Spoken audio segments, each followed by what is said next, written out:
Hello and welcome to Solent Sports News. I'm Cameron Anderson-Jones with your 1:30 headlines. AFC Bournemouth have released their club accounts for the 2021-22 season in the Championship. It shows a pre-tax loss of over £55.5 million. Turnover is expected to be down by £18.5 million to 53.2. It's a huge day for Eastleigh tomorrow in the National League as they face Boreham Wood in the playoff showdown. At 3:30, our reporter Tom Reed will be going live at the Silver Lake Stadium looking ahead to the game. Staying with Eastleigh, Ramadan started yesterday as our reporter Saj Rahman spoke to Usainu Cisse. Let's have a look to see what they'll be discussing come 3:30. No, I'll keep it to breakfast. Sometimes I just have some dates, 4 dates, milk, and that's it. When you're doing the Ramadan, you're doing it for yourself. You know what I'm saying? So, you obviously, during the day, you're not allowed to eat or drink, so you don't really need anyone to help you to do something. Harry Kane says he's targeting many more goals for England after becoming his country's all-time leading scorer.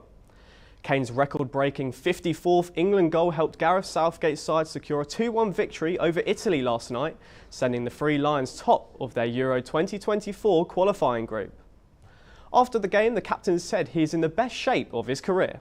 A really special night for me personally, I think. A really special night for the team. The first time England have won in Italy for a long, long time. So to be a part of that's amazing. But I just want to say a big thanks to all my teammates, the staff, you know, the fans, my family back home, my wife. And yeah, just a really special night for me, a night I'll never forget. And Brennan Johnson has not travelled to Croatia for their Euro 2024 qualifying match. There has been fears around the 21-year-old's fitness after he picked up a groin injury on the 11th of March. It's a huge blow for Wales as they'll face World Cup semi-finalists later tonight. According to football expert Fabrizio Romano, Julian Nagelsmann is set to be sacked by Bayern Munich and it could cost them up to $30 million to get rid of him. Former Chelsea boss Thomas Tuchel has been lined up as a replacement.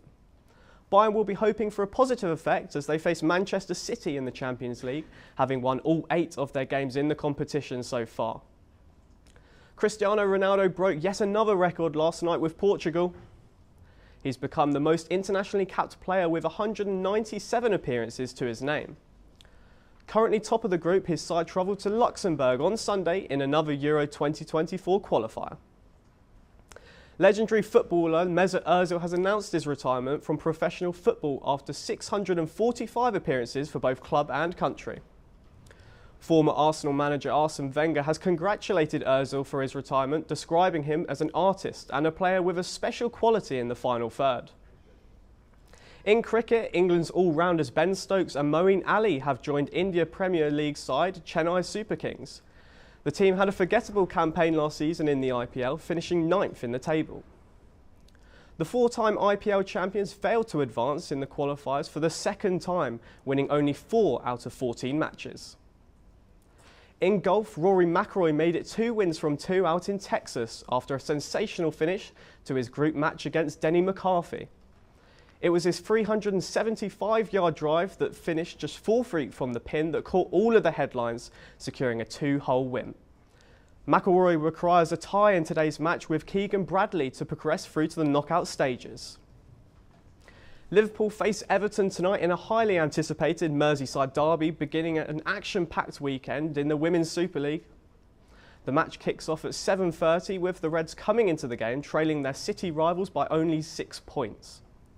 Liverpool midfielder Missy Kearns says anything can happen ahead of the derby. From younger age groups, a derby's a derby, and it doesn't matter if it's the boys under 16s or the girls under 16s or the women's first team or the men's first team. I think even though any form, a derby's a derby and anything can happen on the day, and I think it's a big game, but we can't overthink that. It's just a game of football and we're going to Goodison to get a result, and that's what we need to focus on. Elsewhere, our snooker correspondent Ollie Power travelled down to Chandler's Ford to visit the town's snooker club, where a young prodigy is making a name for himself. Join us at 3:30 for the full story. And finally, with no Formula One this weekend, all eyes are on Formula E as they visit Sao Paulo in Brazil for the very first time. Pascal Wehrlein leads the championship on 80 points with 18 clear of Brit Jake Dennis in second. The first practice session gets underway tonight at 7:25 as they prepare for the Sao Paulo E-Prix tomorrow. That's all from me for now. I'll be back at 3:30 with more sporting headlines here on Solent Sports News.